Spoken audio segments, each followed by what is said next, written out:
El Vaticano. Un lugar envuelto en misterio y reverencia. Centro del poder religioso.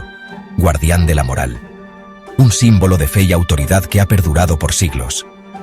Pero ¿qué hay detrás de sus muros? ¿Qué secreto se esconde bajo la sombra de la cruz? ¿Qué historias no contadas y verdades ocultas se encuentran en sus pasillos? Hoy, levantamos el velo. Nos metemos en las contradicciones de una institución que condena la homosexualidad públicamente, pero esconde una realidad muy diferente. Una realidad que desafía sus propias enseñanzas. La Iglesia Católica, una voz poderosa que influye en millones.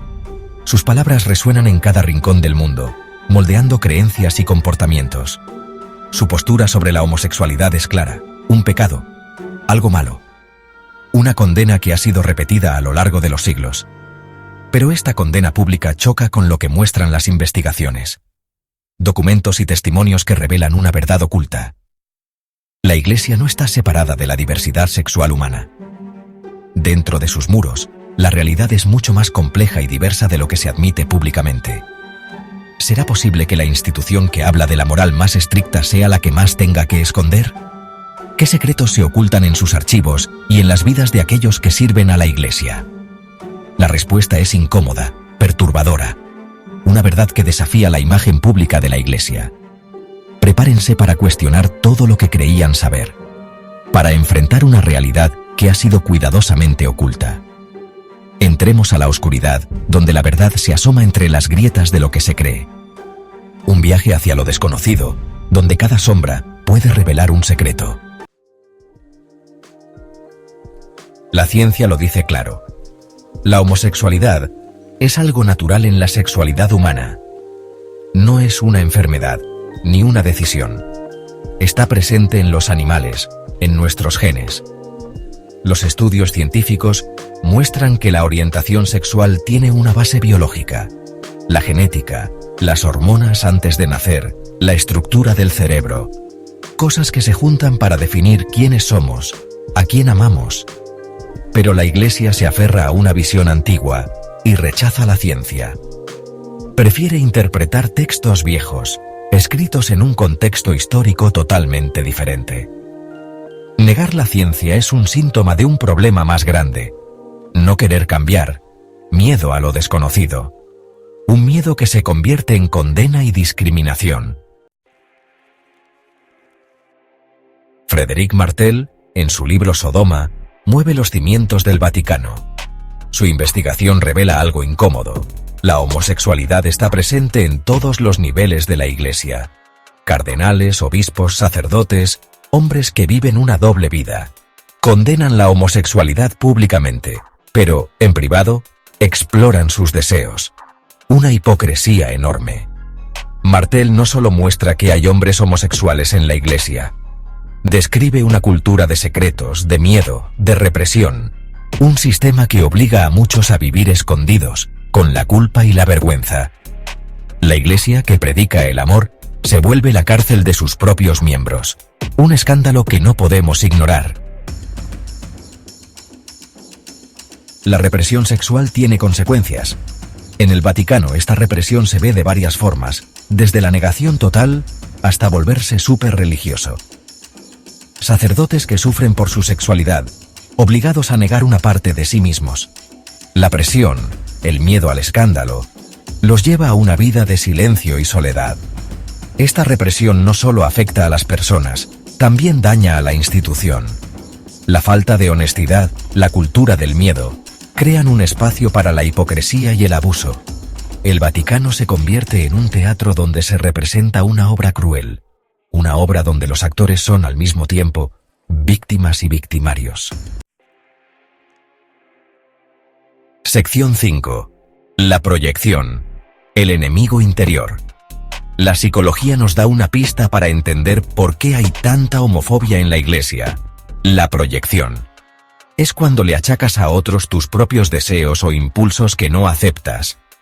Los que más condenan la homosexualidad, los que la ven como una amenaza, suelen ser los que luchan contra sus propios deseos reprimidos. La homofobia se vuelve una forma de defenderse, de negar su propia verdad. Esta proyección tiene consecuencias terribles. Justifica la discriminación, la violencia, el odio. Se vuelve un arma contra los que viven su sexualidad abiertamente. La Iglesia, en lugar de dar consuelo y comprensión, causa dolor y sufrimiento. Sección 6. Dios y la diversidad. Una paradoja divina. En esta sección, exploraremos cómo la diversidad humana se entrelaza con la idea de un Dios omnipotente y amoroso. La Iglesia dice que Dios creó al hombre a su imagen y semejanza. Pero, ¿qué significa realmente ser creado a imagen de Dios? La diversidad no es solo una característica de la humanidad, sino una parte integral de la creación divina. Desde los paisajes naturales hasta las culturas humanas, la diversidad es omnipresente. Dios, en su infinita sabiduría, ¿no pensó en que se podía amar de diferentes maneras? El amor, en todas sus formas, es una manifestación de la divinidad. Condenar la homosexualidad choca con la idea de un Dios de amor que incluye a todos. Un Dios que es amor no puede excluir a aquellos que aman de manera diferente. Un Dios que acepta a todos sus hijos, sin importar a quién amen.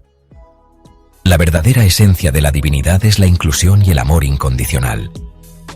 La Iglesia, al creerse la única que entiende a Dios, se da un poder que no tiene.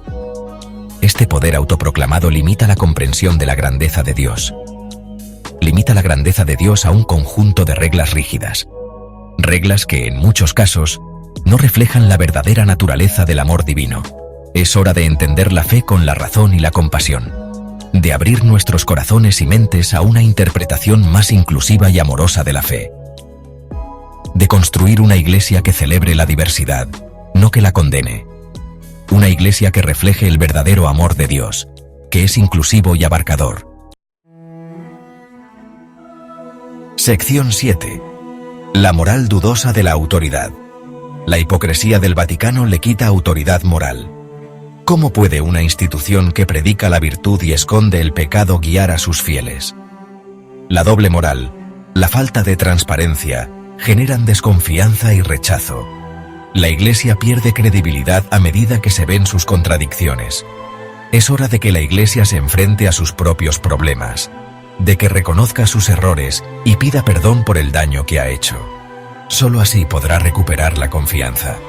El camino a la redención empieza con la verdad. Una verdad que ha estado escondida por mucho tiempo bajo el silencio y la negación. Sección 8. Rompiendo las cadenas del dogma.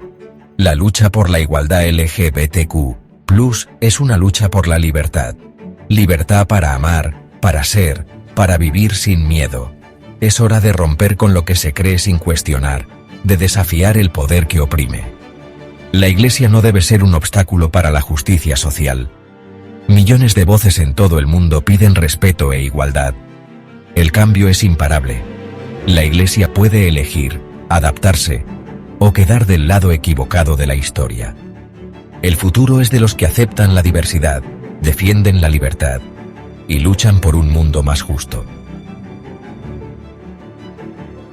Sección 9. El futuro de la libertad. Más allá del miedo. La Iglesia siempre ha usado el miedo. Miedo al infierno, miedo al pecado, miedo a lo diferente. Durante siglos, este miedo ha sido una herramienta poderosa para controlar y dirigir a las masas, para mantener el status quo y evitar el cambio. Pero el mundo está cambiando, y con él, nuestras percepciones y valores. Pero el miedo no puede ser la base de la fe. La verdadera fe debe basarse en el amor, en la esperanza y en la confianza. Debemos romper las cadenas del miedo y abrirnos a nuevas posibilidades, a nuevas formas de entender y vivir nuestra espiritualidad. Es hora de construir un futuro con amor, compasión y comprensión. Un futuro donde cada persona sea valorada por su humanidad, no por sus diferencias. Donde la empatía y la solidaridad sean los pilares de nuestra convivencia. Un futuro donde a quien ames no sea motivo de discriminación, sino una muestra de la riqueza humana. Donde el amor en todas sus formas sea celebrado y respetado, y donde cada individuo tenga la libertad de ser quien es sin temor a ser juzgado o rechazado. La Iglesia puede ser parte de este futuro, pero solo si se atreve a cuestionarse, a aceptar la diversidad, a escuchar a quienes ha silenciado por tanto tiempo. Debe abrir sus puertas y su corazón y convertirse en un verdadero refugio de amor y aceptación para todos. No será fácil, pero vale la pena. Un mundo donde todos, sin importar a quién amen, puedan vivir con dignidad, respeto y libertad.